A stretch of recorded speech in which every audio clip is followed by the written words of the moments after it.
Tim, how's it going, brother? Going super well. I'm really thankful for this opportunity to chat with you and that you did all this work to put together this stream. So thank you. Of course. Thanks for taking the opportunity out of your busy schedule to make it on. And I'm really excited for what's to come in this discussion and the meditation. So, if you want to go ahead and just for the viewers out there, just give a little bio and intro about yourself and what you're going to be chatting about tonight. Yeah, absolutely. I think that I'll kind of start with the meditation, talk a little bit about running, and talk about how I like combining the two. Cool. So for me, I am a certified meditation teacher, and I got that certification through a studio called Three Jewels. And I think what's important is that the source of this meditation teacher training is in a lineage of studies that goes back to 2000, 2,500 years. And so it's actually coming from the Gelug lineage of Tibetan Buddhism. And so these are just words, but these words kind of have meaning, right? Where essentially the whole idea is that from the time the Buddha said something, there is a lineage of people that have transmitted that knowledge up to the present moment. And the whole point is that, okay, people spend a lot of time studying the mind. When we think about Buddhism, I grew up and I thought it was a religion and they worshiped the Buddha. And I Hmm. thought a lot of different things. But what I didn't appreciate was that the more I've studied, the more I've begun to realize that it's actually just the study of the mind. It's You can be Christian and Buddhist, you can be Islamic and Buddhist. Actually, my teacher encourages me to continue to go to church and to do those things, but what Buddhists are interested in is how do we create a perfect mind? And so what is a perfect mind? Some people could call that heaven, some people could call the opposite of that hell. I know every single person has had a moment where they have been consumed by anger, where there's not a single moment that could go by where they could stop and think of and care for another person, where they feel like they need to drown whatever emotions they have in substances. That is, for our purpose of this conversation, hell. It's a state of mind. Whereas if we think on the other end, what have been the happiest moments in your life, where you felt deep love and connection with someone else? Were you able to help, show compassion, have wisdom? And so the goal of Buddhism is, okay, let's systematically look at every single thought we have throughout the day. And let's decide, is this causing more suffering or less suffering? And so let's try to remove all the states of mind that are negative, such as ignorant liking, ignorant disliking, basically saying, like, yeah, ignorant liking, ignorant disliking, we can get into more of that, and replacing it with things like love, compassion, and wisdom. And so later today, we're going to do a love meditation. And I think it's the most powerful meditation we can do because what the basis of this lineage rests on, and it's very different from Zen Buddhism or other lineages, if you're not familiar with, is that they fundamentally believe that what you think is a cause for something in the future. And so if that's the case, when we meditate, we can focus on the breath, which is neutral, or we can focus on something positive, something that creates a positive state of mind in the future. So instead of focusing on something neutral, what this lineage focuses on is what is the most compassionate, most loving, most intense, amazing thing I can put my mind to. And by putting my mind there, that has to create some future state of mind. Mm. So instead of just looking at the breath, which is great, and seeing emotions come up, which is also important, why don't we train our mind to do the thing that we want more of? Why don't we train our mind to be more compassionate, to be more loving? And we do that by literally in our mind visualizing other people and imagining them being happy. And if you do this practice enough, all of a sudden you'll be walking down the street and you'll see someone and you'll just wish them happiness. Hmm. And that's the secret to building happiness, is giving it to other people, right? And so Hmm. that's where my basis in this meditation comes from and where my teaching comes from. It's based in the Gelug lineage of Tibetan Buddhism, and it can go infinitely complex and deep, but it's based on that kind of simple premise that there are causes, and those causes have to have future effects. Current states of mind have to produce a future state of mind, right? And that Hmm. by actively focusing our mind on certain things, we can create future things, right? And so that's the basis of the meditation. And so that's been my spiritual practice. And I'm also a big runner. And I just finished my first 100-mile race. I'm really Yeah. it's been a Congratulations. dream. Yeah, definitely. It's been a dream, and I'm so happy. So I finished that my first 100-mile race and this past Saturday. And one of the things that I really love is combining running with meditation, because what I found is that, and I'm sure a lot of people feel similarly, where you could just describe it as the flow state, where you're just single pointed, focused on one thing. And for me, I find running is a very easy way for me to get to that place of single pointed concentration, where it's less so of a struggle with my body and more so it kind of feels effortless. Hmm. Some people get that creating music, some people get in a whole bunch of different modalities, but for me, it's always been running. And so one of the things that I've been researching a lot of is runation, or running as meditation. And what I kind of found from all my researching is that running as meditation cannot replace running, and it can't replace meditation.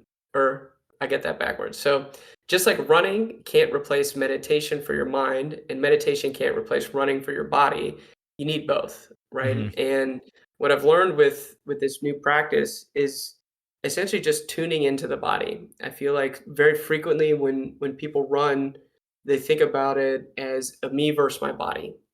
How can I push through pain? How can I suffer as hard and as long as possible and then be done?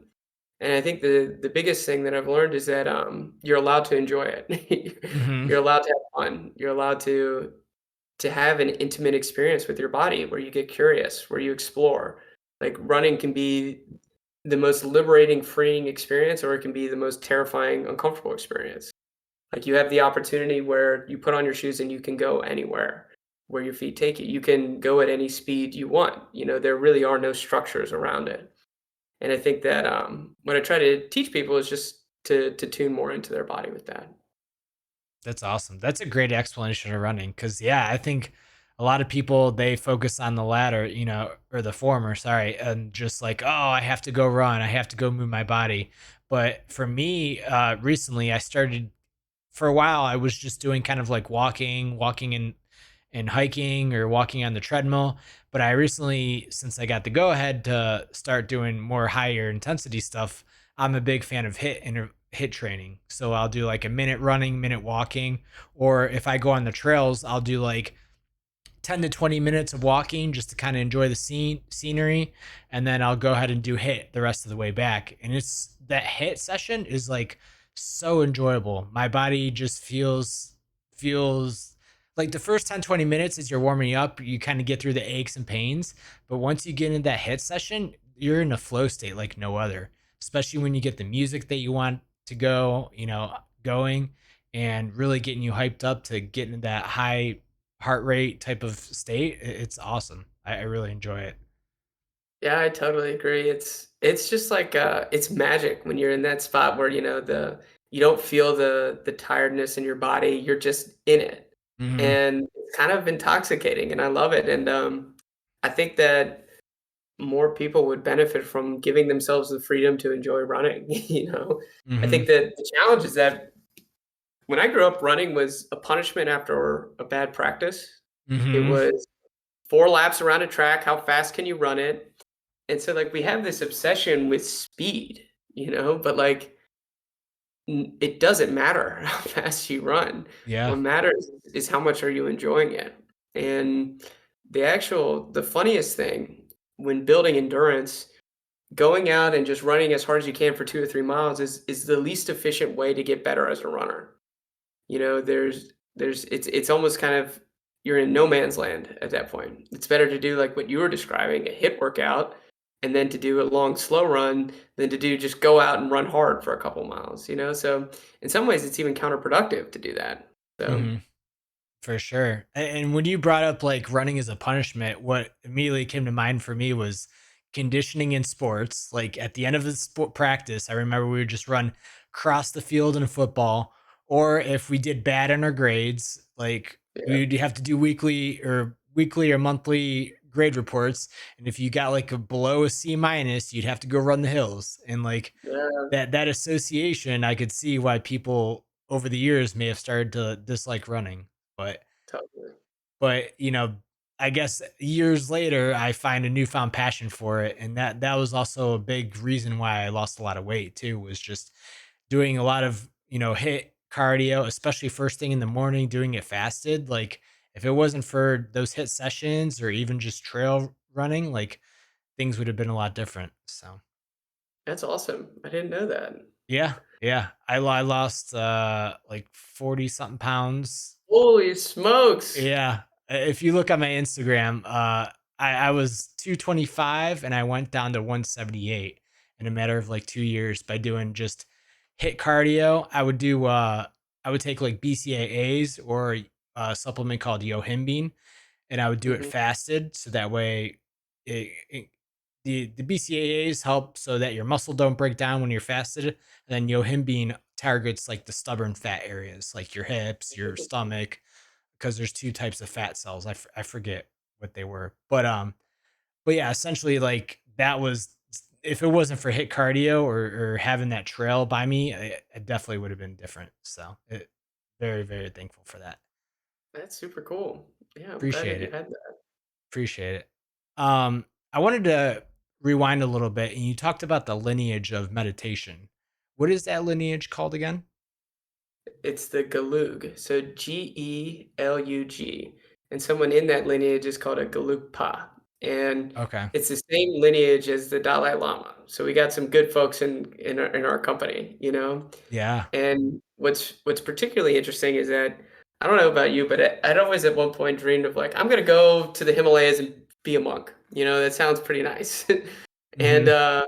it turns out you don't have to. You can do it right here. And what ended up happening was that when China invaded Tibet, some of the people fled, and one of those people that understood the lineage fled to New Jersey. And in New Jersey, they started Three Jewels. And this individual, Geshe Michael Roach, who's an American, went to Princeton, ended up studying Tibet and translated all these source materials into English. And what's really interesting is that for basically the entirety of the lineage's history, it was not open to everyone. It was kind of sexist. They didn't allow women. It wasn't open to people of lower means. It was kind of hard to be able to study these things and not be well off. And so for the first time, these teachings are taken, the 20-year monk training that you would get in Tibet has been translated and turned into 18 courses that you can take online and that are taught on regular intervals. So you can actually right now take Tibetan Buddhist monk training for your mind online. And it's just it's incredible when I think about the amount of work that this person did to take all this text and all this understanding and give it to other people so that they can understand these things. And Mhm. so it's pretty incredible. And so that's where the lineage comes from, essentially. Yeah, it comes from Tibet. The Dalai Lama is in our company, so we got some cool folks there. That's awesome. And then is the glug is that a family or is that just a culture? Like where did that name stem from? I don't know exactly where the name stems from, but the way to think about it is like the Buddha taught things, right? Mhm. And then there were a lot of people around him who interpreted it. And those different interpretations over thousands of years have just led to different understandings and different ways of teaching. It's still the same fundamental text, but the way they go about it is different. So, like with Zen Buddhism, I don't know it particularly well, but it's based in Japan, from my understanding, and that it's more focused on kind of single pointed concentration, like intensely focused, intensely understanding the moment. Whereas this lineage is more focused on like how can you absolutely plant your mind with these different thoughts, right? And and so for me, it just resonated with me. I can't say I went around shopping to check out which one was the best, but it just this one it struck me, and I realized, these things are kind of rare to Mhm. to to feel inspired to study something, and so I just have kind of stuck with it, and it's been amazing. That's awesome. I'm glad when you know, that's the one that stuck to you, and glad you're able to find Yeah. something like that. That's Well, powerful. it worked for me, and I think one of the most interesting things, and I don't know if you what was kind of the spirituality of your youth? Did you grow up in I was actually any raised Catholic, okay. so I went And then through you all were the going to church and mass and Sunday mass. I went through the commandment, or not the commandments, but the sacraments. So I had my confirmation. I went through my first communion, baptism.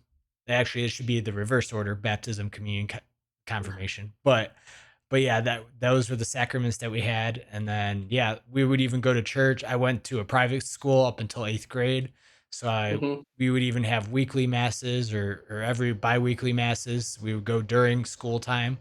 Um, but yeah, it was very my philosophy and my uh spiritual slash religious practice has definitely changed over the years since I've gotten into spirituality and Buddhism as well. But that's pretty much how I was raised.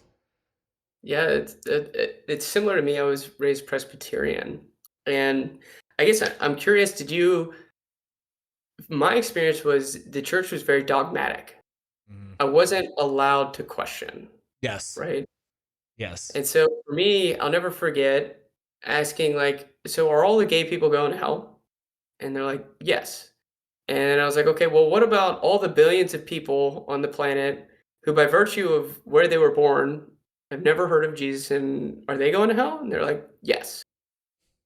And I was like, "Well, I just can't agree with that Hmm. fundamentally. Like, that just doesn't make sense to me." And what what I found so refreshing about these courses was the first course that I took was Tibetan Buddhist logic.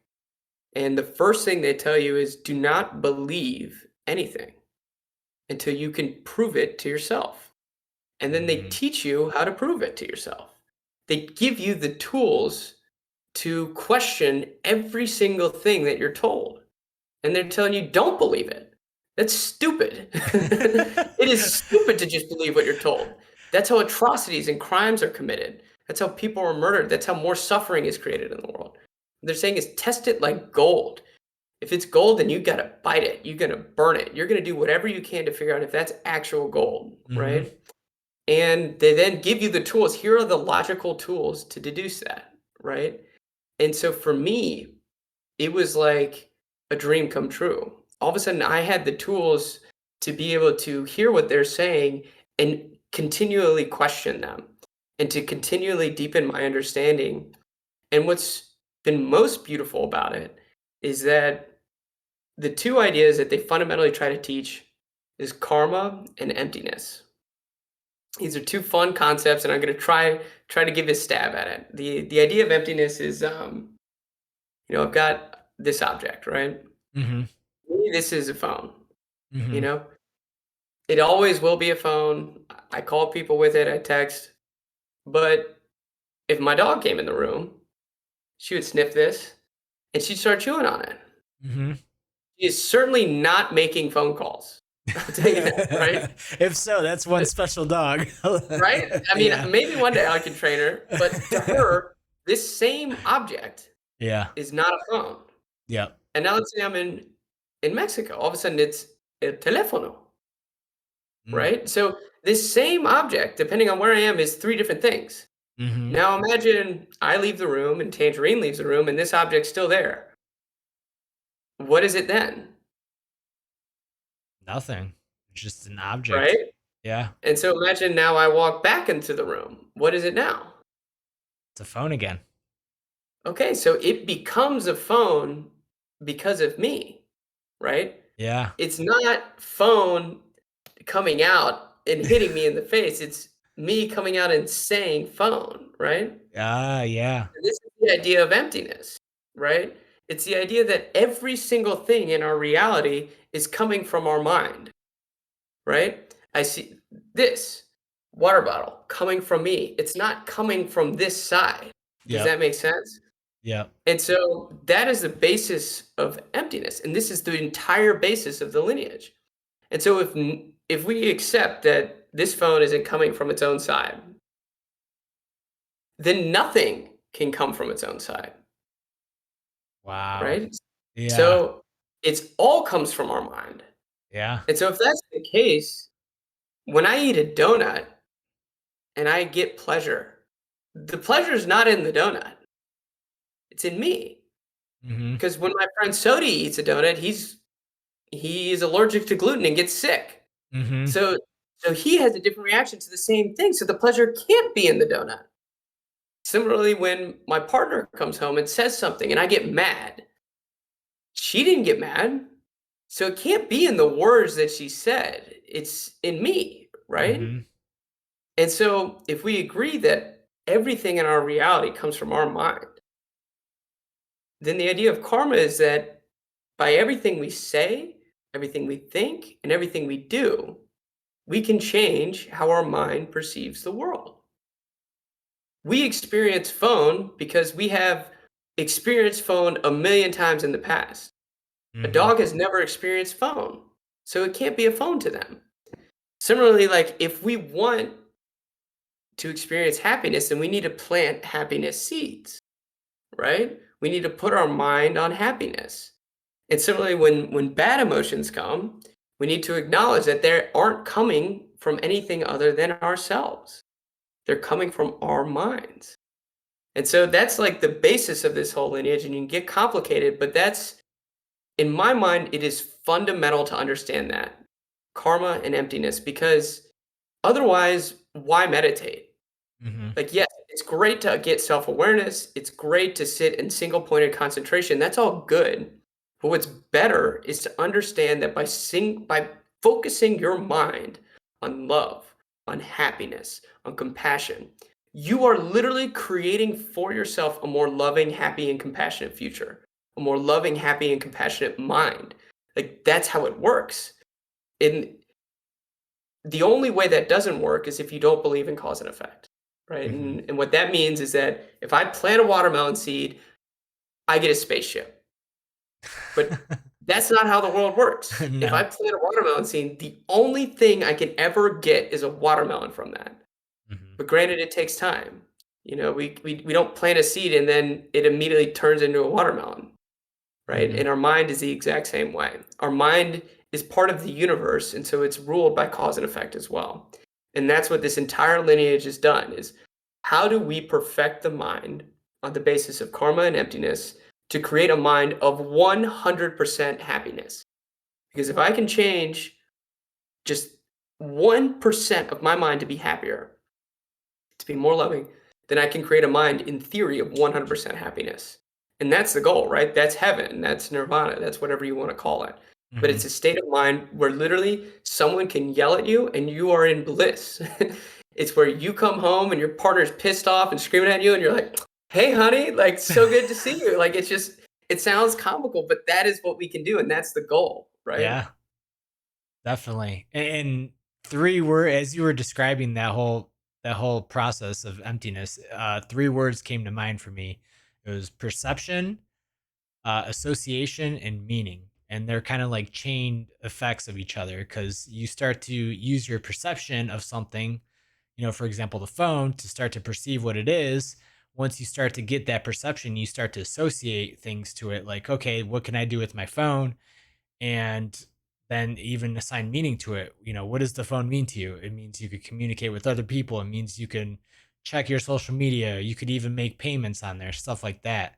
So it's all about those 3 things. And one of the things that I really, over the past, I would say 4 or 5 years, have changed the meaning of is trying to not judge others as much, especially like if somebody's succeeding more than I am, I try to treat it as inspiration. Or if somebody achieves something ahead of time of me, uh, I even noticed this in like jujitsu. If people were, you know, ranking up faster than I was, or if somebody would grasp a concept quicker than I could.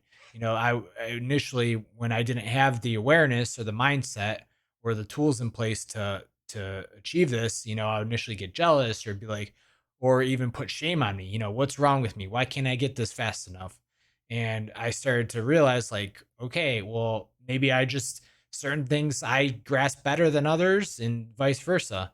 And if they can do it, I can do it, even if I have to put more time into it. And achieving that whole mindset of like seeing others succeed and wanting others to win, especially those close to you, because it's just like if you think of like energy, and I always describe this in terms of like wireless because I'm a wireless engineer. But you Yeah. think of like the noise floor, there's energy on the noise floor. If somebody starts succeeding, you start to raise the energy in the noise floor. You start to raise the base level of energy for everybody else. So if somebody starts to succeed, it raises it this much for everyone. If somebody else starts to succeed, you raise it this level. And this is how, humanity, we're going through this right now to kind of clear off that negative energy so that way we can create space to raise the energy level for everyone, not just you, not just me, but for everyone, all of humanity. And some people, it takes a lot of awareness to realize that, especially when you're in a negative space or having a challenging moment. But it's definitely been a concept that has helped me through and through, and definitely helps exponentiate my learning and getting past blockages over the past couple of years, especially. That's amazing. That's such a cool little reversal. Instead of looking at the judgment and the shame and the jealousy and turn it into like cheering and support and that's just a beautiful reversal. And Hmm. I suffer from the same thing. And then I think I see other people, the people who are most like me and more successful than me, I'm immediately like, how am I better than them? Like, that's where my mind goes. My mind's like, what can I rationalize and say to myself to make me better than them? Yep.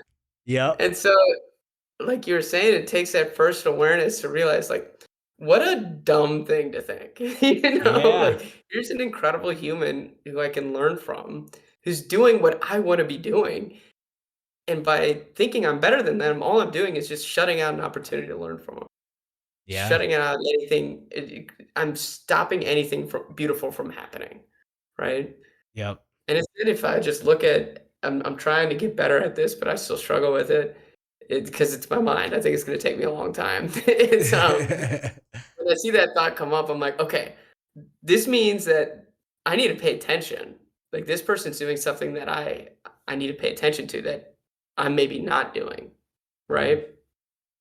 And then just start looking at them as a teacher, right? Mhm. Okay, what are you teaching me right now? Maybe it's just that my own ego is getting in the way, Mhm. whatever it is, but that's how all of a sudden what you said had reminded me of that, That's awesome. That's a really good way of putting it. Yeah, the ego can be a real bitch. That's for sure. Without a right? doubt. Yeah, definitely.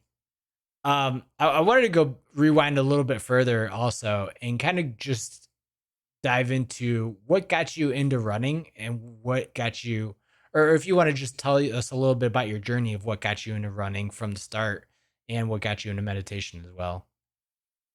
Yeah, great question. Thanks for asking. So my mom was a marathon runner, and she actually ran her fastest marathon while pregnant with me. And so I think Wow. she destined me to become a runner. Yeah. And I didn't really I picked it up probably like 3 or 4 years ago consistently, but I was running in my youth, but mainly played sports, just team sports, and I enjoyed that. And then started running consistently mainly just as a means to like, I hated going to a gym. I Mhm. hated being inside, I hated waiting for people, I felt like there was just a weird energy in the gym, Mhm. like and I think a lot of that was just me feeling insecure about, like, waiting and whatever, but, I just enjoyed being able to go outside, and I like the simplicity of it, like, I could put on my shoes, I could go outside, I could explore, and I could move my body, and then I'd come back to my room, and I didn't waste any time driving or in transit. And so I just kinda kept doing that, and I think that, thankfully, discipline's not something that I struggle with too much, In Mhm. some cases, it probably goes to the opposite extreme where I have too much structure and it keeps me from being like open to just like listening to my body better or from being open to opportunities, you know? And so once I started running, I just started it's just a positive feedback loop. And for me, it's where I kind of process things. It's how I clear my head. And so it's kind of started probably from running away from problems and needing to figure it out. And it's probably slowly transitioned to be less so running away from things and more so just running for enjoyment.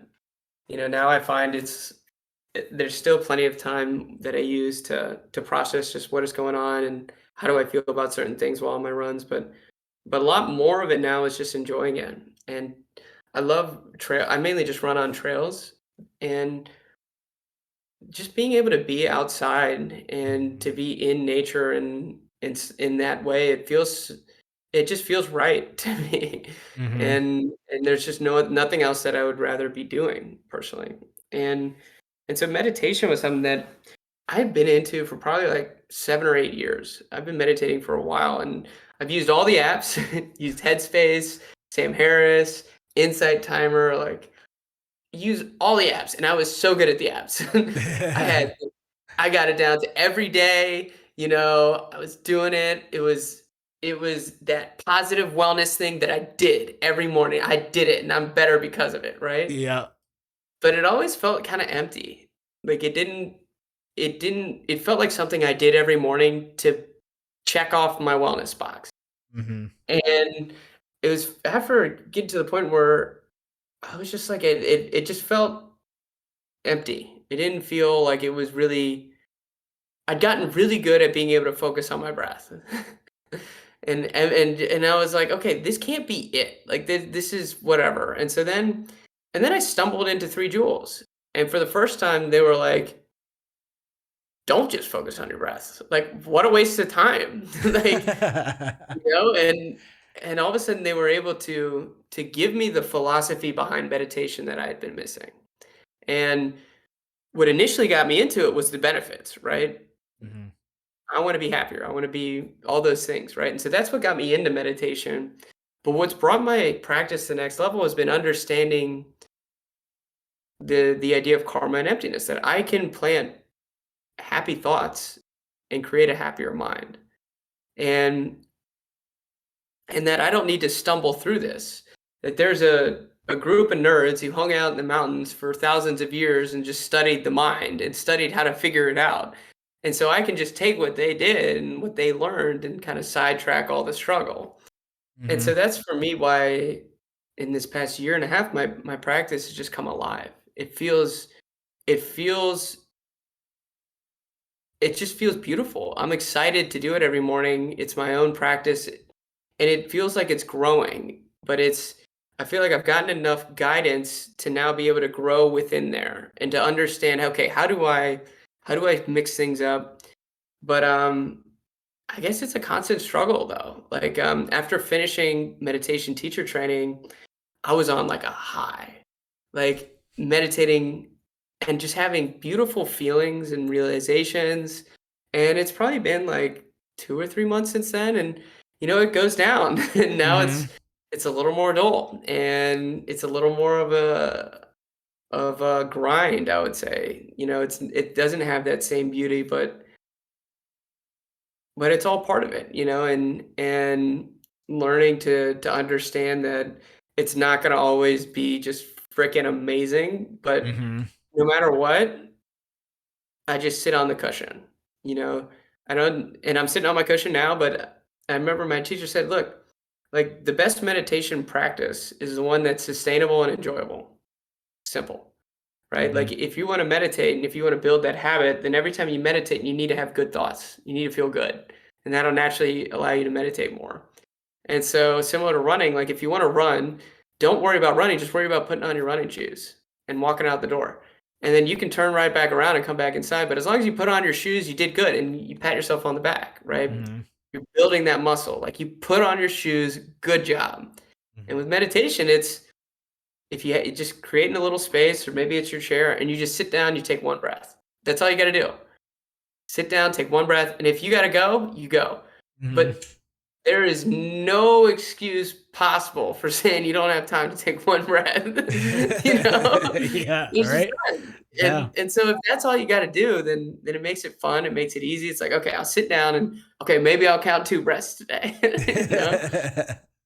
You literally need to take breaths to live, so yeah, for sure. Right, right. So Definitely. so that's like, and so naturally with the meditation, it's just kinda gradually become something where I feel like it's constantly changing depending on what I need, like, learning to tune into your body is really important. Like, I ran that race on Saturday, and it's really hard for me right now to meditate. My body is just so distracting, and, like, understanding and being okay with that. Like, even that is beautiful. Like, learning to have meditate when you're tired, learning to meditate when you're hungry. Like, you're building that muscle, and it's building awareness throughout your whole life. Mm, And that's okay. But yeah, right now my practice feels not as exciting as it once did, but I think it goes through waves. definitely, definitely. And you mentioned that your body's kind of distracting you from your meditation. Is that just because of the exhaustion from running that race and the aches and pains and stuff like that? Yeah, I'm sure you probably run into a similar thing with your jujitsu, Mhm, right? I'm sure after a competition, when your body hurts, that's a big distraction, mhm, from your mind, whether you're trying to work, whether you're trying to read, whatever it is, it's just a big distraction. It's a loud one. Our mind likes that distraction, mhm. and so, yeah, I'm just dealing with general tiredness, and that just makes sitting on the cushion, my mind just wanders easier. It just goes off in whatever direction. Yep, yep. And funny you mentioned that too, because I started taking up, a lot of meditation from the Joe Dispenza books and talking about, like, manifesting and using that to eliminate a lot of energy from the past and the future and just really being in the present moment, like you said, just soul focus. And there's been times where I would hop on my meditation pad right next to my bed and I would just fall asleep halfway through. And Yeah. I would wake up and be like, was I just in like alpha brainwave state or did I just pass out? Who knows? But at least I took the time to do it. And I'm just really thankful I started to pick up that practice more recent. I've always done it in the morning, but it's always been like, like you said, like 10, 20 minutes or at most maybe 30 minutes. But the more I've been doing it recently, it's been more like an hour, 45 minutes to an hour. And it's been so powerful. Like I always step out of it, even if it is very distracting, even if I am like, oh man, why am I keep on thinking of these things? Why can't I stay focused? I'm still grateful that I did it, because at the end of the day, it's still clearing out the mind for the day that's to come, the next 24 hours ahead of you. So it's very, very 100%. powerful tool. I've actually found that the most important times to meditate are when my mind is the craziest. Hmm. When I sit down on the cushion and, like, so, like, the last Friday, I was having this nagging knee pain and, like, almost an injury leading into the race, and I hadn't been injured ever. And all of a sudden, I try to sit down and, like, I can't even close my eyes. My mind is just a million places because I'm just so paranoid and frustrated and trying to figure it out that, like, just sitting was hard. And it's those moments where it's most important just to sit down, right? And just to acknowledge, all right, I am a little anxious bundle right now. Like, this is hard. And, like, my mind is a mess. But, like, okay, this is what we're dealing with right now. Like, let's rein it in. Let's see if I can bring my mind back to the things that I know will do it some good justice, and build that, like you said, that just awareness to come back to it. Hmm. Definitely, definitely. And when uh topping off to what you were explaining emptiness. Um, and you also brought up the concept of karma. Could you dive into that a little bit more? Yeah, so I'm trying not to use such Buddhisty language because it turns off people. So Hmm. think of karma as cause and effect. Okay. You know, Yep. I plant a watermelon seed, I get a watermelon. If I think happy thoughts, then I have to get happy thoughts in the future. Like, Whatever state, whatever I'm thinking about now, similar to manifestation, like that has to be the cause for some future effect. That's just logic. Like there's everything we say, everything we think, and everything we do is the cause for some future effect. Period. We can't deny that, right? Similar to if I pick up my water bottle and I drop it, it falls, right? The cause for it falling was me dropping it. And our minds are the same way. And the idea is of okay, if we understand that cause and effect is how our applies to the universe and it applies to our minds, if we can agree with that, and if we agree that we have the ability to change our minds, so we can make ourselves happier. The idea of neuroplasticity, right? Mhm. So if we believe in neuroplasticity and if we understand cause and effect, then the idea of emptiness is that we don't need to experience reality the way we experience it. Have you ever walked out of a movie and someone was like, that was the best movie I've ever seen in my entire life? And you're like, I fell asleep. It was terrible. Mhm. Like, we can Oh, make yeah. our reality the best movie of our entire lives at every moment and every day. We can do that. There's nothing in our reality forcing us to experience sadness, to depression. It's and what sucks is that this is like radical ownership. Mhm. It sucks because all of a sudden you can't blame anyone.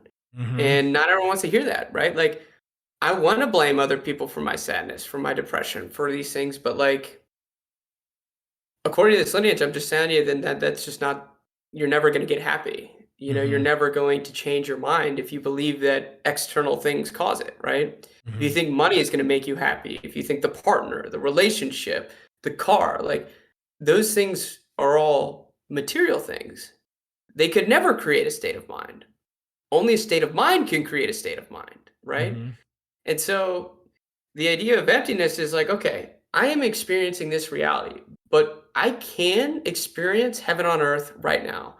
I could look at everyone and see everyone as angels. I could see food as divine manna. Like nothing is stopping us from experiencing that except ourselves, Mhm. right? And so with these meditations, with this lineage, it's how do we plant that? And I remember it was however many months ago, I was like, I felt like I was standing on the precipice. I was like, am I about to dive into this whole thing? Because I feel like I'm about to become like radical about this, Mhm. And then I was like, you know what? Like, yes, I am going to dive into this because like current reality kind of sucks, Yeah. Like, Yeah. I didn't ask to be here, and like life is hard. Like no Yeah. matter who you are and what you've been through, everyone suffers, Yep. right? And so, like whatever we're doing isn't fucking working. Like the booze isn't making you happy. The weed isn't working. Like the running doesn't do it. Like none of these things are working. So why don't we try something else? You know? Mhm. And I think for me it was just like none of this shit works. Let's just try something else. And this trying something else is okay, let's change our minds. Let's look at the thing that perceives everything and let's change that. And let's see what happens after that. And for me, the experience has been like experiment with it, right? I can't tell you what to do and I can't even try, but like experiment with it. Try these concepts on. Give it a solid shot and see if your reality changes. Like, see if you're able to notice the next time your boss yells at you, your coworker gets mad, your partner yells, like, what if you just didn't yell back? What if instead you notice, like, wow, like, I have the opportunity here to plan how I want people to treat me in the future. Mhm. I can show them love, and then I get love in the future. I can show support, and I can get that. Like, it's just a radical different way of living. And if we accept that, then it also means that we are responsible for everything in our reality. Mhm. If that's the case, that's also the most empowering thing in the world. Because Mhm. if we're responsible for everything in our reality, then we have the ability to change it. You Yep. know, you can either accept that like life sucks and I'm a victim, or you can decide to change it by just looking at your mind. You know, Yeah. so yeah, that's like karma and emptiness in a nutshell, or how I That think about it. that's awesome. And with karma, it all comes down to choice. How do you Mm. choose to feel in said moment? Do you want to feel triggered by some external thing that you can't control? Or do you want to have a state of mind and inner happiness that it doesn't affect you? And it seems like the lineage you're describing is also maybe applying to a lot of like global concepts of meditation, but Joe Dispenza also picks up on this as well. Because I recently just finished his progressive intensive course, and Mhm. he talks a lot about like how everything's like a choice, a state of mind. If you want to create the reality that you really want, you cannot be a victim of your past or future. Like you cannot. It's just it can't exist in that personality or that personal reality. It just won't have space for it, or you just won't have space for it. Yeah. And he talks about how energy is separated through different people or things you have to do, and this is going into how your body is a distraction or how things could be distracting.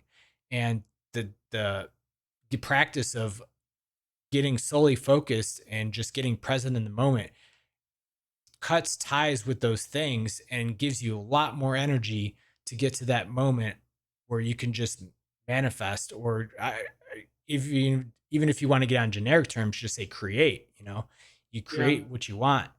And I loved how you brought up the example of like if your girlfriend came home and she said something, but you were triggered. Like he is all about creating those states where like you're so happy on the inside, nothing else Mhm. can affect you on the outside. I could go to the gym and somebody says something or gives me a weird look and I'm like, I don't care, dude. I'm living life. Like I'm great, and that's really on top of the things that I'm manifesting with like my health and my career. That's another like cherry on top state that I really want to manifest is like I'm so happy that I can go do whatever I want in a sense with reason and not have external influences affect, lower that vibe or lower that mood, so to speak. Um, there's one other thing I wanted to bring up too that you mentioned. I'll have to come back to it. But yeah, that was a lot of what came to mind for me whenever you're explaining that. Uh, So I love what you said because the more I've studied it, the more I realize it's not unique. Like, to a certain extent, I think that a lot of people have arrived at the same thing. Are you familiar with Michael Singer or Mickey Singer? He wrote this Surrender Experiment, The Untethered Soul. He's similar to, he almost preaches the exact same thing, and mhm, everything Joe Dispenza says is 100% in alignment with what mhm, this lineage teaches, right? And I think, like, Christianity in its purest form is similar, right? They said, mhm, "Treat your neighbor like yourself." Well, what does that actually mean? Well, that means if somebody smacks you, you feel compassion for them because they've got anger inside them, and that's like having poison in your mouth, right? Like, all of these traditions are getting at the same thing, but it's just hard to cut out the bullshit, because it comes with all that as well. mhm. Definitely, But, definitely. like, yeah, you're the second person to tell me about Joe Dispenza, and everything that he's saying is just, in my mind, 100% true and so Mhm, important, like, and what's really cool is that everything he's saying is if he wanted to point to a lineage, he could point to Buddhism and say, yeah, it's backed up logically. Like, it makes mhm, sense. Like, that is inherently true, right? Like, if you want to manifest a happy girlfriend who comes home and greets you with love, then you have to greet her with love. mhm, You know? Like, it's that simple, but it's in the doing that's hard. It's in the moment where I'm fucking tired. You know? yeah. And she's pushed one too many buttons today. And I snap back, but gosh darn it, I'm trying. Yep, yep, You know? definitely. Definitely. And I think what Joe does too is he tries to make I think he's learned from those lineages, but he tries to kind of transform it into like a new age concept so people who aren't familiar with Buddhism or spirituality, or maybe are turned off by that for some reason, whatever the reason might be. He's trying to apply it to a global audience so that way it can be picked up easier in more scientific terms, and more generic terms, I guess, so to speak. And one thing that you brought up was talking about, oh, how you were talking about like the concept of gold. Buddhism says don't believe anything, in don't believe and be able to question everything. Um, he talks about becoming no one, nowhere, nothing to Yeah. essentially kind of restart that framework of questioning everything, and that's essentially what I like about what you mentioned about that is that's essentially the scientific process is you Yeah. question everything and you keep on reaffirming it with other people, these scientific truths, until it becomes a global truth. You test it in the lab environment, you test it in the real world environment, you test it over and over and keep on sharpening that blade until it becomes the truth that it is, and that's so powerful. Yeah, I really like that too, and I think that it's really important to be able to discuss these ideas in a way that's digestible to the people hearing it. And I think Hmm. Joe does a remarkable job of doing that, right? Like I think that the sign of a really good teacher is their ability to take these concepts that are really tough and give them to the person in a way that they can receive it, and I think Joe has done a remarkable job of taking concepts that can be very off-putting, like, "Hey, you're responsible for all the bullshit in your life," Hmm. Like, and present it in a way that people can actually receive it. And not only do they receive it, but they wanna change, and they accept it or they test it, like you said. And yeah, I think that anywhere where they don't want you to question is a cult or it's dogmatic, right? Like, anything if the path to true but this is what I'm told, is like the path to true spiritual realization is a path of questions. It's literally just questioning incessantly. And with every question comes new ones, but it comes deeper understanding, right? And you can't do that if you're just sitting on the sidelines. Like Hmm. asking questions requires proactively participating in whatever's going on, right? Hmm. Yeah, definitely, definitely questioning it all, and that, speaking of hard pills to swallow 101, that's it right there. Is you're responsible for everything. But like you said, it's empowering, and it's also hard to digest because you realize this whole time up until the moment that you heard it, you were responsible, and you have to also make sure not to shame yourself too much about it because you didn't know it until then. You find new truths all the time, you learn new things all the time, and that was one of the hardest things for me was learning to get over my past, whether it was a past relationship, past Mhm. mood, past decisions. Like right now, me studying for my certifications, like I could have done this years ago, but I didn't.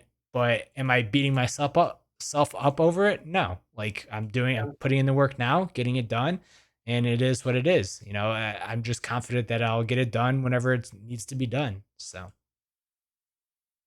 Yeah, that's a really important nuance because, like, it's all your responsibility, but it's, like, not your fault, you yep, know? yep, Like, we're all trying the best we can. We're all fucking up, you know? yep.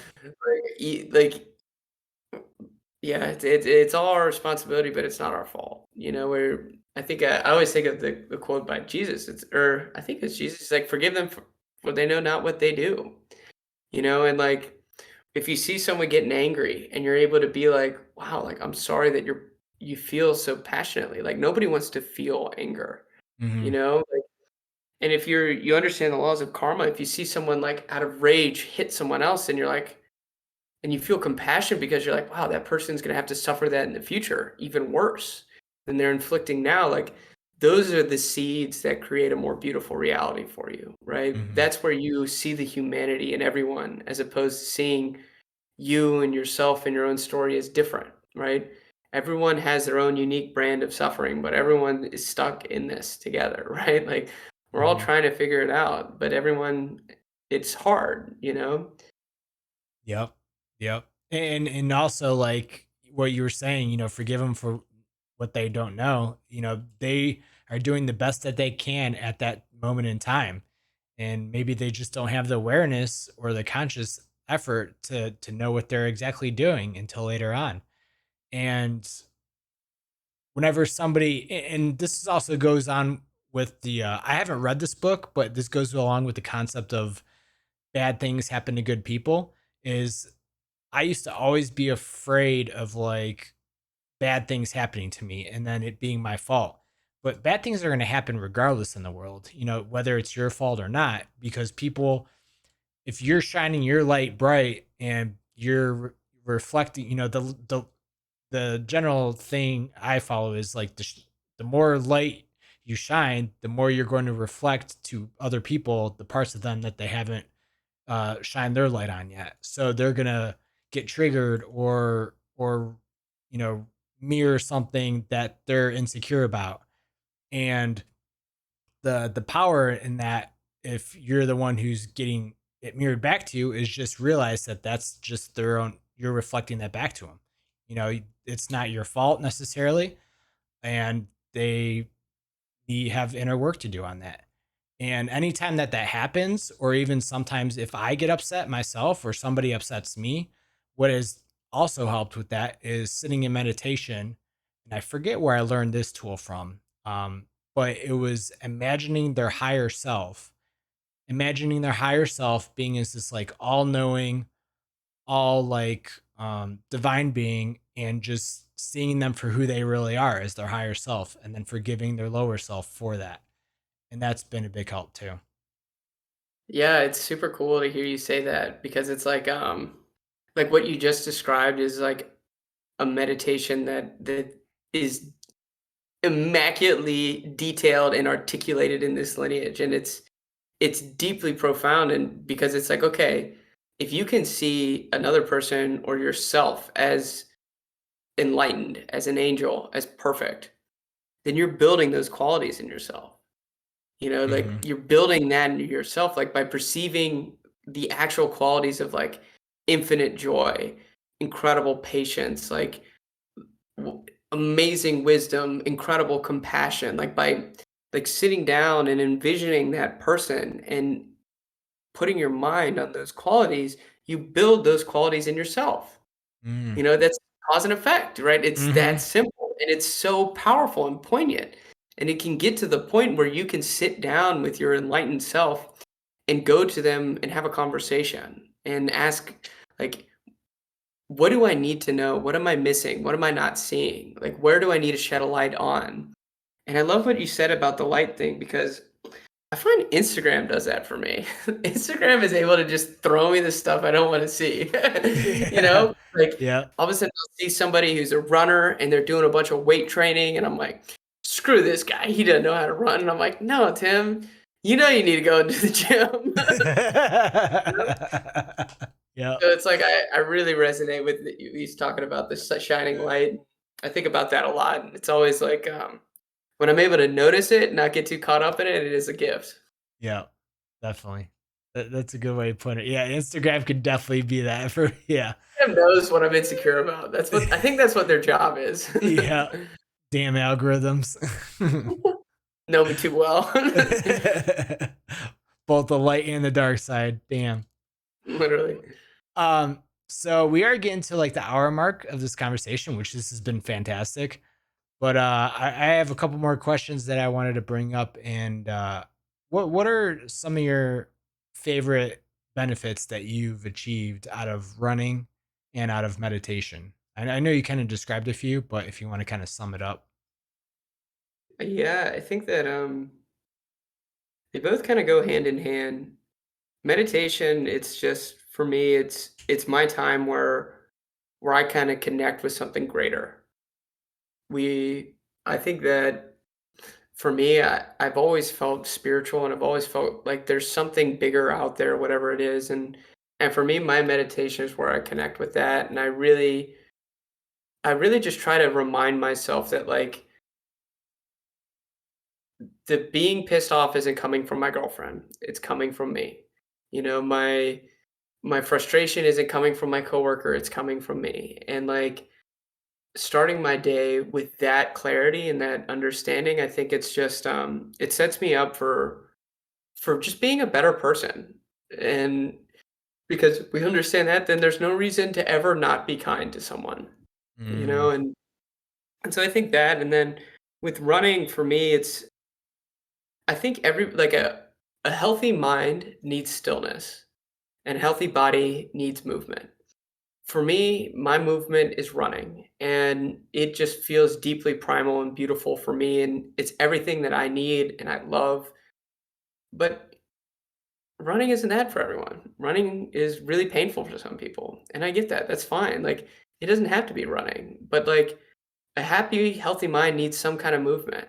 And whether that's jujitsu, whether that's yoga, whether that's walking, whatever it is, it's just that's what the body needs.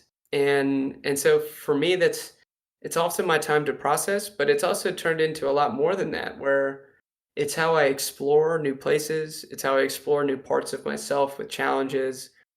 It's caused me to give up a lot of things that weren't serving me to better be able to do the things that I want to do. And so for me it's been amazing, but everyone's got a song to sing and you just got to find the first note, and for me it's running. that's awesome. That's beautiful, brother. Thanks for Thank sharing. you.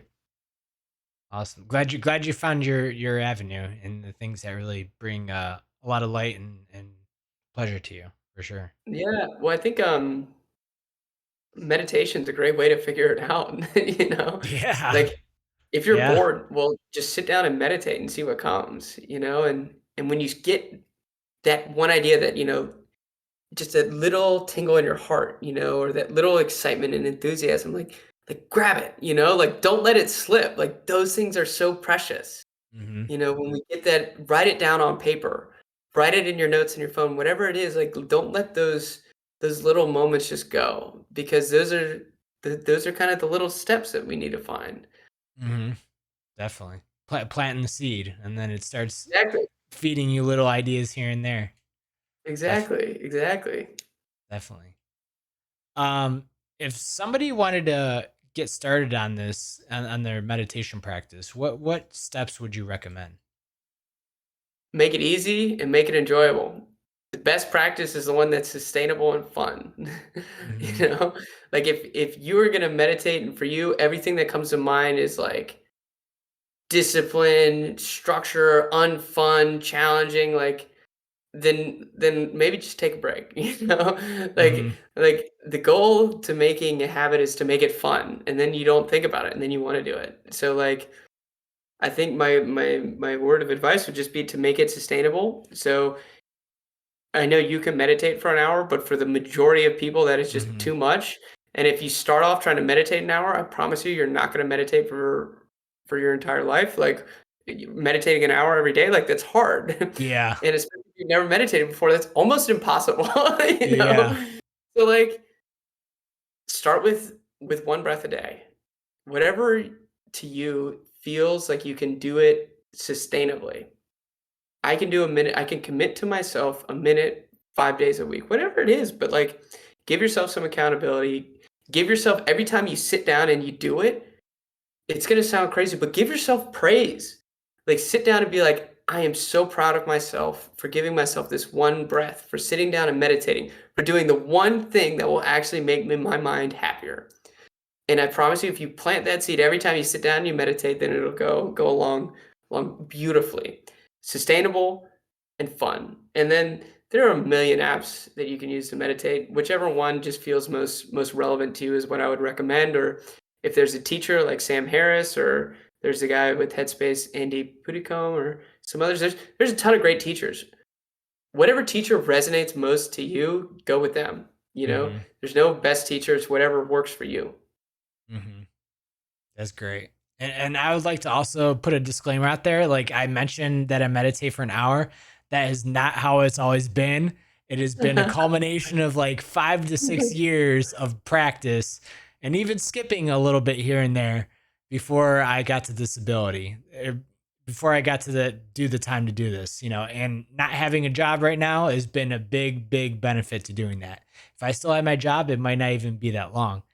But what really pushed me over the edge to go further was the Joe Dispenza class, because you just mentioned like how you could achieve that state of oneness, that state of the single focus, to where you get blessed by the higher intelligence, whatever you want to call it, that really you're present and you're being loved so much that nothing else matters. And that's why I do it for that long, is because I want to kind of cut ties with my, not to forget about the past, but bring the energy from the past back to the present and use that, and acknowledge what the and acknowledge what the past has brought me and be thankful for it, but also let the energy go. It doesn't need to serve its purpose anymore, and bring it towards creating a future. That's why I'm trying to do it for so long, is because I almost want like a mental reset, so to speak. Yeah, So, yeah. that's really cool. And congratulations on building your practice up to that. That's amazing. Thank It you. sounds like this class is very powerful too. And I might need to check it out and learn more. Yeah, I'm definitely happy to share it with you. I had a friend. He actually he did the beginner's course, the same one that I took, and then he actually ended up signing up for the advanced course. And when he signed up for the advanced course, he got free access to this one that I took. So he gave me the credentials for this for his Oh, course, okay.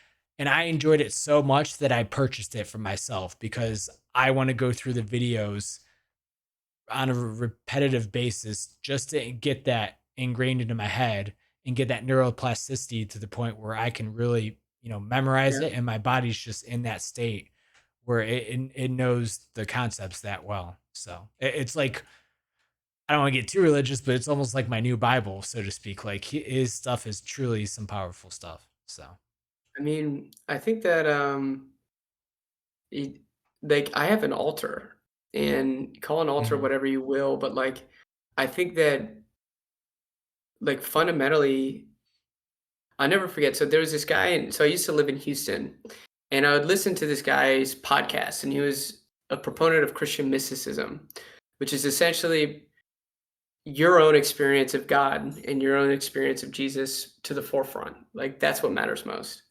And so I listened to this guy's podcast, and then one day I looked him up. I think his name was Bill Curley.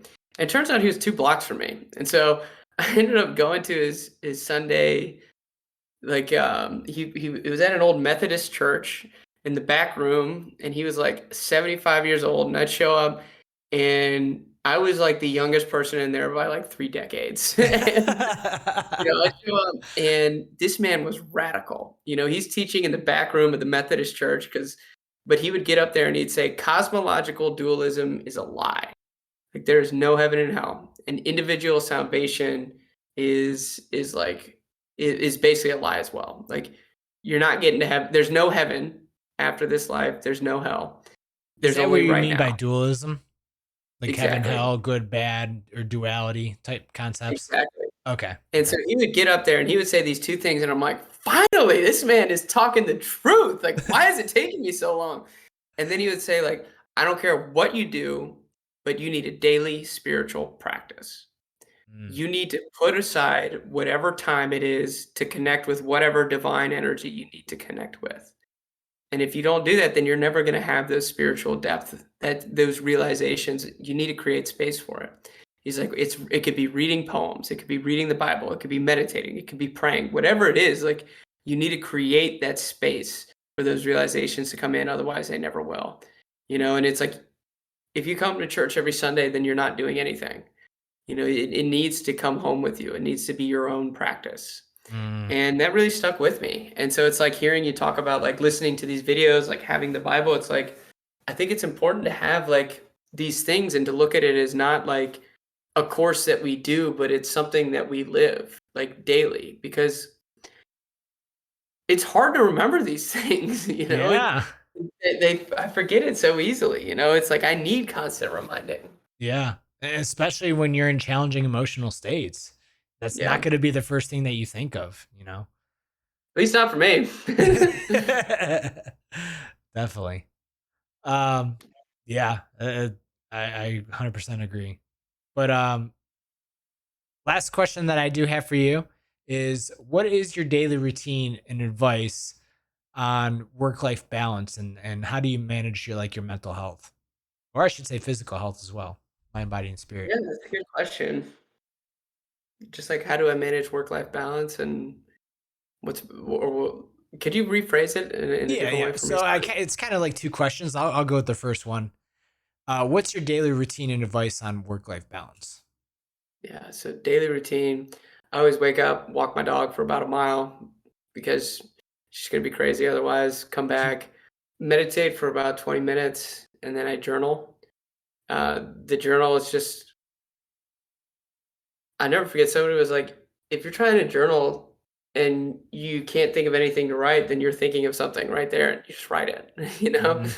Like I can't think of anything to write, like the journaling is stupid, this is hard. You just write. And for me, I love journaling and I've kept a consistent journaling practice for like the past 3 or 4 years. And what's I found so important about it is you just can't lie to yourself. Mhm. You know, if you read a journal from a year ago and you're miserable and you're boozing like crazy, you're partying, and then you're reading your journal and it's like all hell is breaking loose in your mind. It's like you can put two and two together, you know.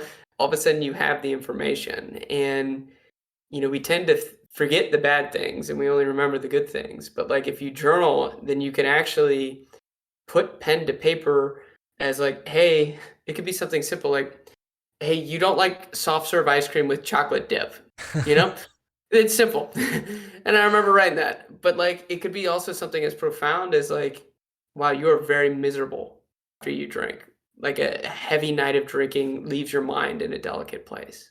Mhm. Like and these are things that, like, over time, you're able to accumulate, and you're able to, I think, just get better at living your life because you're able to actually understand in the day to day what progresses.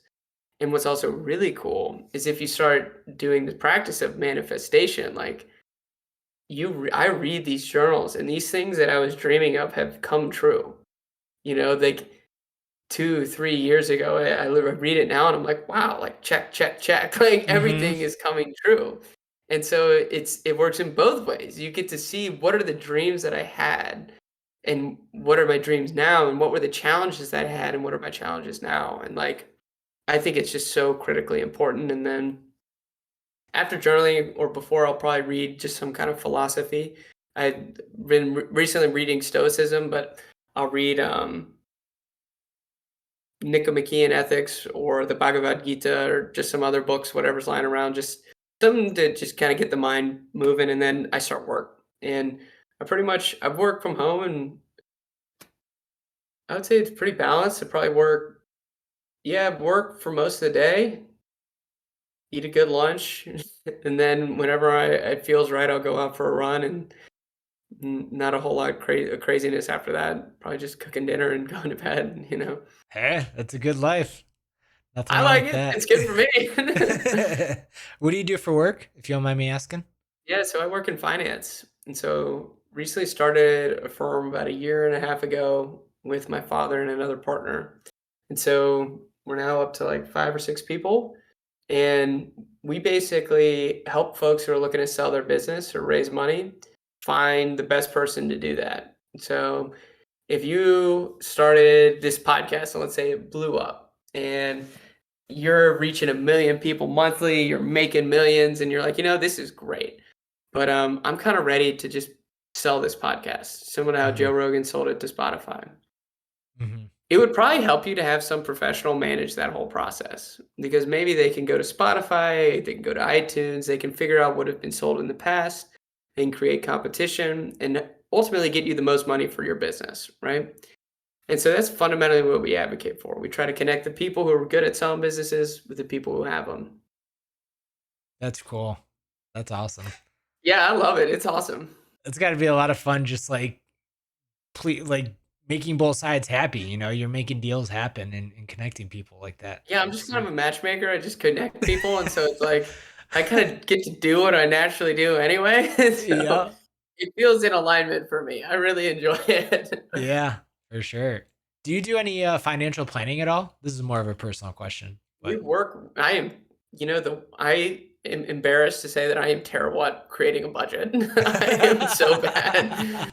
And it's something that I've actually talked to friends and I'm working on, but, like, I work in finance and I can tell you what companies are worth and how to value them, and I can tell you all the things about money, but when it comes to my own budget, I am just terrible at it. I I think for me, feel that. I'd just rather not deal with it, you know? Yeah.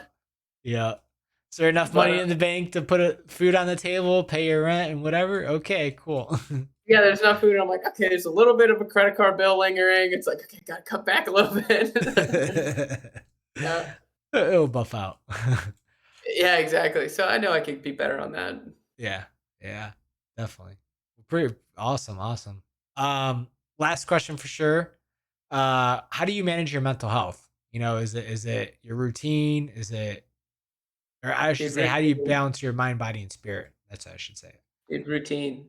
Routine, routine, routine, and prioritizing sleep. Like, Yes. it's that simple. Like, good sleep, and the way to get good sleep is through a routine. Like, I notice that the number one factor that keeps me from being as happy and as loving and as kind as I wanna be is how tired I am. And just by not getting enough sleep, not eating good enough food, not moving my body, like, the best way to take care of the world is to first take care of yourself. Like, you Mhm. can't help other people if you're miserable. Mhm. And so, when all of a sudden I looked at it as like a radical act of compassion for others to take care of myself impeccably, all of a sudden I no longer felt guilty taking a nap.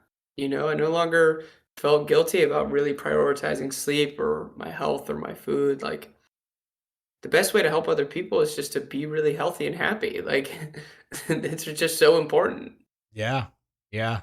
And I'm glad you said that because, like, in the past, I used to be a people pleaser and I still have that mentality here and there. But, example again, studying for this certifications or taking the time to sleep or taking the time to work out, like, those are things you need to do for your body to be able to function correctly to be in a positive mind state and help other people. So I'm glad you brought that up. Dude, it's easier said than done. It's hard, but, like, I just noticed, like, okay, again to the journaling, like, when am I my happiest? Like, what are the factors, the contributing factors to that? Moving my body, plenty of sleep, eating good food. Mhm. Really, it's that simple. Meditation's a big part of it too, but we don't need to throw that in just yet. Mhm. Like, the first thing you gotta do is you gotta take care of yourself. Get your body happy. That needs sleep, that needs movement, that needs good food. And I Yep. promise you, if you start doing those things, then, like, the meditation will follow. It'll be easier. Like, you'll be more in tune with your body. You'll be more in tune with all these things, but, like, the more we blunt out the feeling or the tiredness or all the with booze, with overwork, with whatever, then the harder it is for us to tune into what really matters and to really, like, help others to the best of our abilities. I really think that being able to focus on yourself and make yourself as happy as possible and as healthy as possible is what leads to actually being able to help others. Mhm. Yep. The fundamentals always come first, without a Yeah, doubt. exactly. Well, Tim, dude, brother, thank you. This is freaking amazing. I love chatting with you. I mean, we to kind of start for how we met. We met, for those who are watching. We met through Aubrey Marcus's Fit for Service men's circles, and that has been a powerful container for connecting with other men such as yourself, and just being able to share authentically and vulnerably, uh how we feel and what's coming up for us, and the celebrations, the lows, all that stuff. It's been such a powerful tool, and if anybody's ever interested in joining, feel free to reach out to either one of us about it. We'd love to have you there. It's They also have women's circles as well for you ladies out there, and it's a great time. Yeah, I want to emphasize it again because, like, it has been such powerful medicine for me. Like, being able to just, like, for a long time, I just popped into the calls and I didn't even really know what to share. Like, I didn't, Mhm.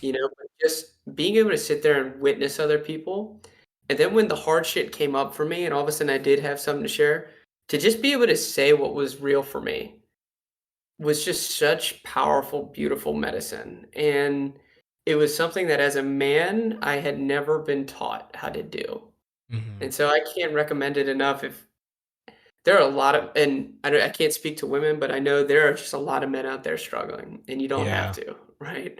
You don't have to struggle alone, like, there are places where you can be in community, you can be seen, you can be helped, like, I promise you don't have to go at it alone, like, there are people out there that wanna help, that wanna hear you, and that can give you examples for how to do it, you know? Yeah. Yeah, definitely. They want you to there's groups like this that going off that just want you to be able to express yourself fully, whether and express all emotions. You don't have to hide it. You don't have to bottle it up. The typical I don't want to call it toxic masculinity, but in a sense, where you just suck it up and deal with your feelings on your own, that time of day is gone. That we're evolving into a new earth, and we're really starting to see the essence of communities showing up. Once again, benefit of the internet, finding communities not just local to our area, but all throughout the world. And it's a wonderful sight to see. So Yeah, I'm thankful to have met you. Thank you. yeah, yeah, same here, brother. I'm sure there'll be more of this in the future, and hopefully we'll meet in person one day, whether it's at a summit or some kind of event. So Tim, thanks again. Do you have any last thing? Do you have any questions for me? Anything you want to leave with chat? You want to talk about the meditation you're gonna present to us and curate for us? Nothing to leave, yeah, how much time do we have for the meditation? However long you want. I would say about an hour if you could do that. No longer than Less that. than an hour? Yeah. Oh my gosh, this is gonna be like this is gonna be like 15, 20 minutes. Oh, okay, cool, cool. Beautiful. Yeah, yeah, okay. Yeah, I got nothing to leave. I just wanna say, Alex, look, thank you so much for taking the time, for letting me share my story. It feels cool to have somebody who wants to hear what I gotta say, that Yeah. so that's cool. It feels fun. It feels validating for me. Um, and with that, yeah, I'll just give you a little bit of background on the meditation. And if you've been listening, you've been and paying attention, then a lot of this should be redundant in a good way. So the meditation I'm going to lead you through is a love meditation. And so I already talked to you about karma and emptiness, right? Like if we want love, we can't buy it.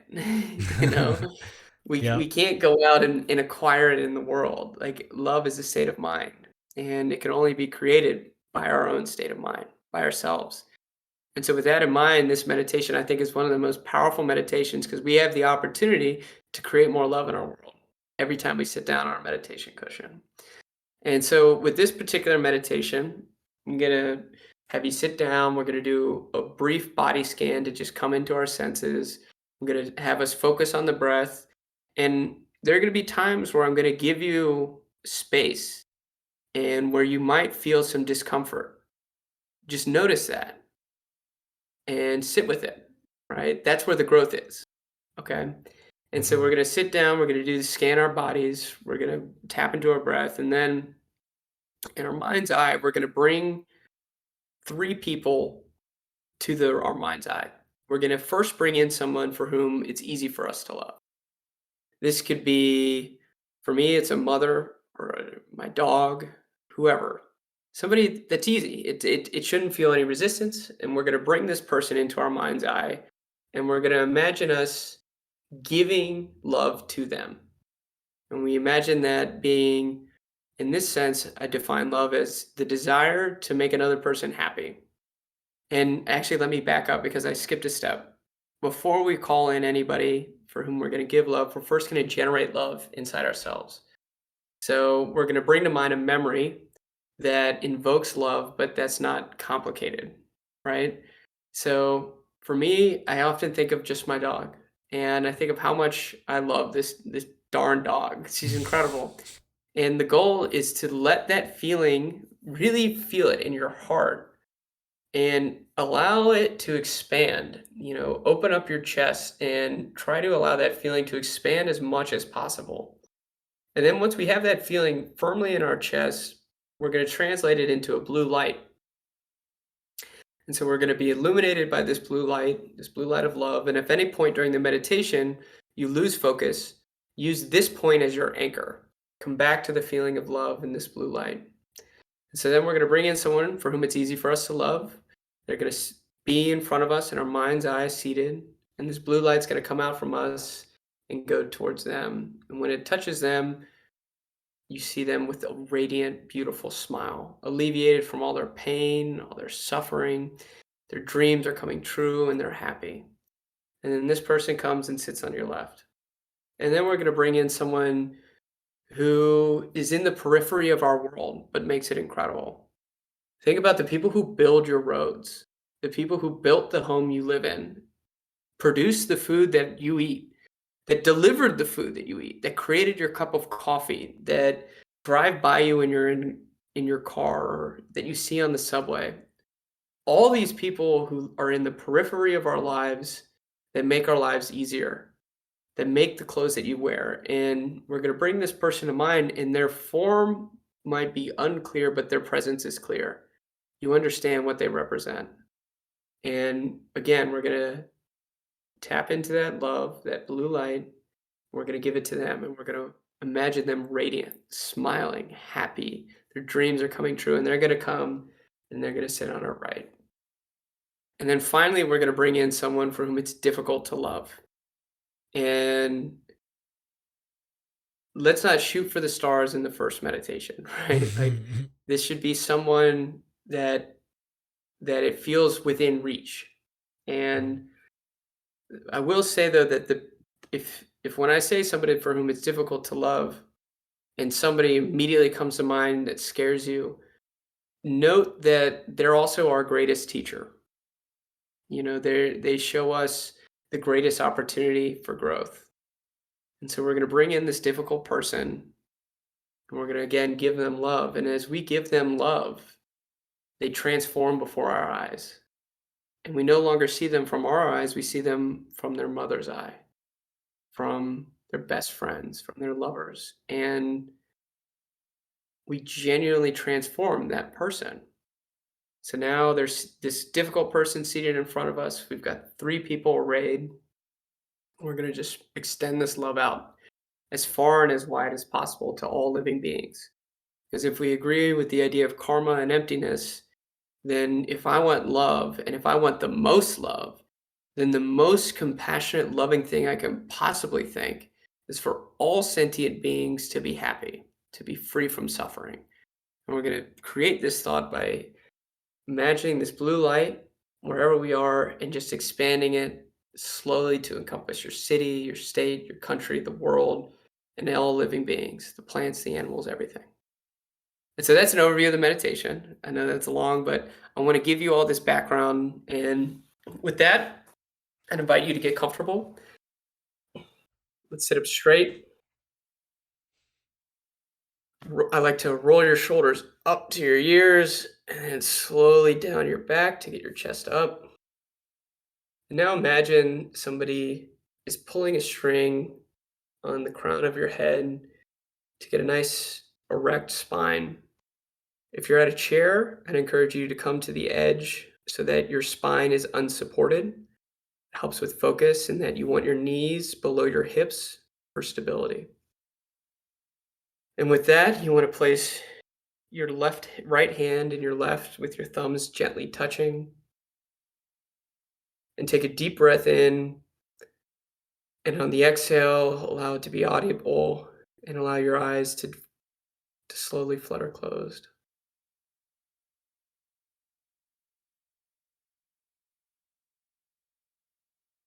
And now take another deep breath in. And on the exhale, just paying attention to the texture of the breath.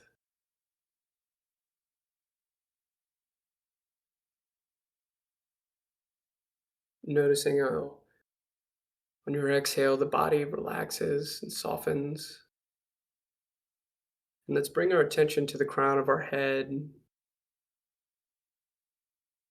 and relax the wrinkles in our forehead.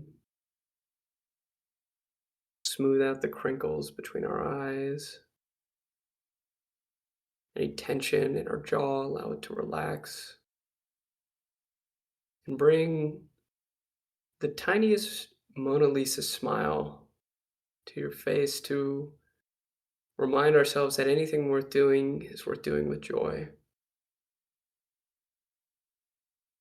Relaxing where the neck connects with the skull, gently going down the shoulders to the triceps and the elbows, down the arms to the hands. Again, sinking down the chest and the back, allowing this awareness to wash through your body, bringing with it a gentle sensation of relaxation, going down your seat, your thighs, your knees, and your calves, and finally noticing your connection with the floor, with your feet.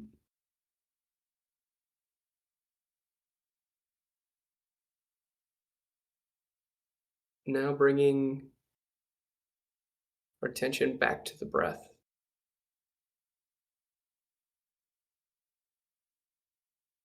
Where do you most clearly notice the sensation?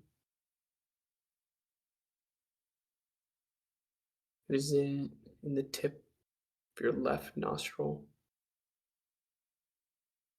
the back of your esophagus? Is it in the expansion of your diaphragm? Wherever you feel it most, just allow your attention to settle there.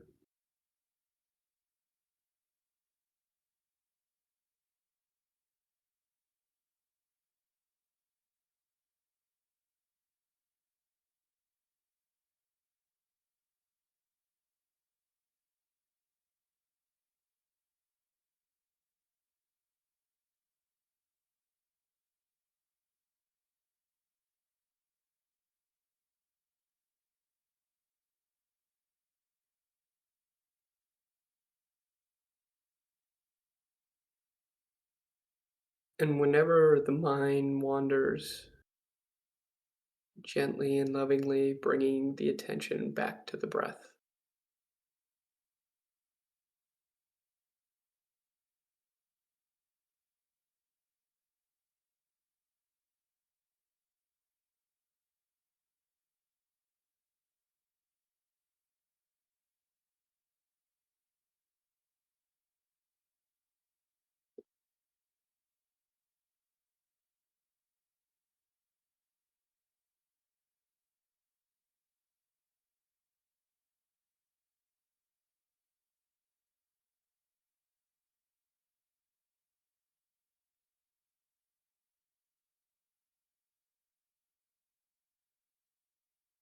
Notice the nature of your distractions as an indication for what will further distract you in your day or your night. Are they images or words? Are they sounds or sensations?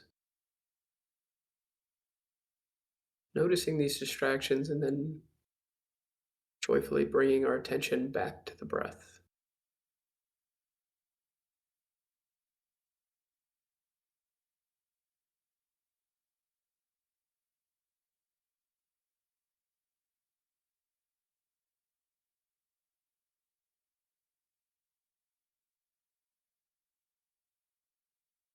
And now, in your own time, I invite you to bring forth a memory that invokes a strong sensation of love in your heart. And as you bring to mind this memory, allow your chest to expand. Allow the sensation of love to become exuberant.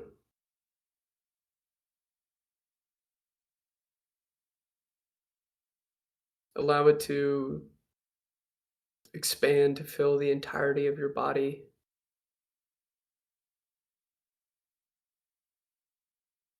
Transform this feeling into a blue light, crystalline blue light that covers your entire body.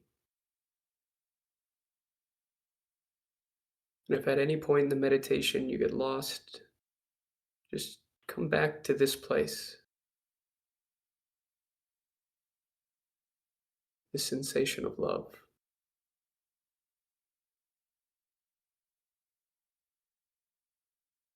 Now, call for someone for whom it's easy for you to love. And they sit mirrored across from you. In the blue light, your body extends out. As it makes contact with them, you notice them smile. You notice any tension in their face releases, and that they're filled with happiness and joy.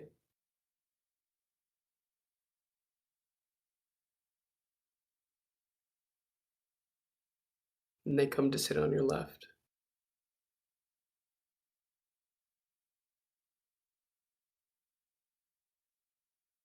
Now you call in someone neutral. This might be the barista who makes your coffee, or the people who build your roads. Their form might be unclear, but their presence is known. And they sit mirrored in front of you, and the light in you extends out to the light in them. Notice the change in their expression and their face. Notice their eyes lighting up. Notice the crinkle of happiness.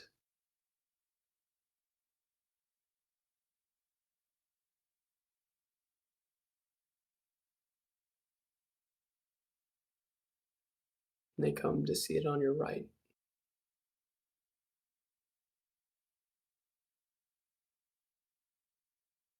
Now, coming back to that sensation of love in our chest, rekindling that sensation, that light, we call for someone for whom it's difficult for us to love.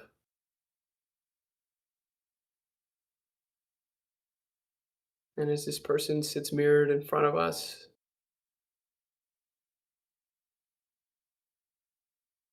the light extends out as it touches them.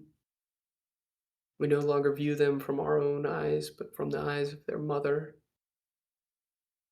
from the eyes of their lover, best friend. And we wish them happiness, love, compassion. The light in us extends out to the light in them.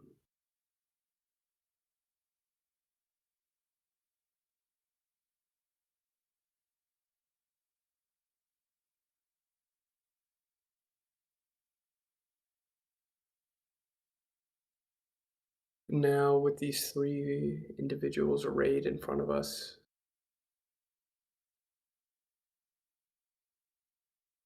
we build this blue crystalline light to extend to our room, filling up all the nooks and crannies, and slowly extending to the building or the neighborhood or the city, to the state, and to the country, to the continent, until it encapsulates the entire world in this light. With the entire world in this light, while thinking of every plant, every individual, every animal, every fish, every bug, we wish to all of them, may you be happy. May you be free from suffering, pain. May all your hopes and dreams in this life come true.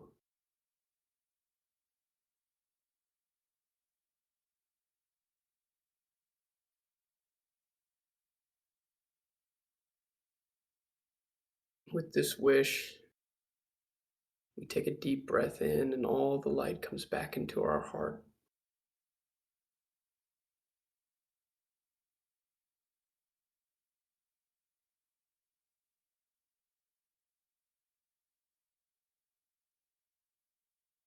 We slowly return the sensations to our body, our awareness to our breath,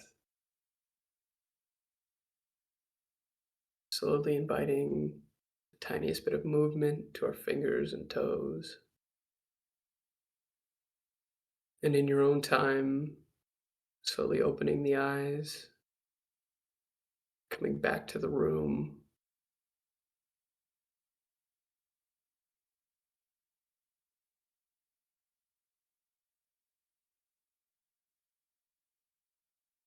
And so, in that meditation, you're doing the one thing that is guaranteed to create love. I know that for me, a long time, I struggled with the idea that why didn't I have someone who loved me? Why wasn't there more love in my life? And by doing this practice, we're doing the one thing that is guaranteed to create more love by placing our mind on love and by giving it away. And what you're doing is a radical act. You're thinking of every living being and wishing them happiness. And that's the most powerful single thought we can put our mind on. And it has to have implications for something beautiful in the future. So, with that, thank you Mhm. for letting me guide your mind. If you have any questions, I'm always happy to answer them. Thank you. Thank you so much, brother. That was amazing. And just as you were describing the scale of things opening up, I could just see the globe of where I was living, going from the state to the continent, or to the nation to the continent, and just like a big blue, like the crystalline ball of energy around the globe. It was incredible. So thank you It's for guiding. amazing that you were able to visualize that. Yeah, yeah. Incredible. Thank you, thank you. But yeah, thank you so much for guiding us through this. Thank you for the incredible conversation. Definitely one of, you're the first guest on my stream for 2023, so it's a big honor, and Honored. I'm really stoked that you are the first one. It can only not that this was can't go up from here, but this definitely was powerful, and it really sets the tone for what's to come this year. So I appreciate you taking the time to, out of your busy week and out of your exhausted self after running that incredible race, and to be on here. And I'm sure there'll be more to come in the future. So thank you. Thank you. I appreciate you.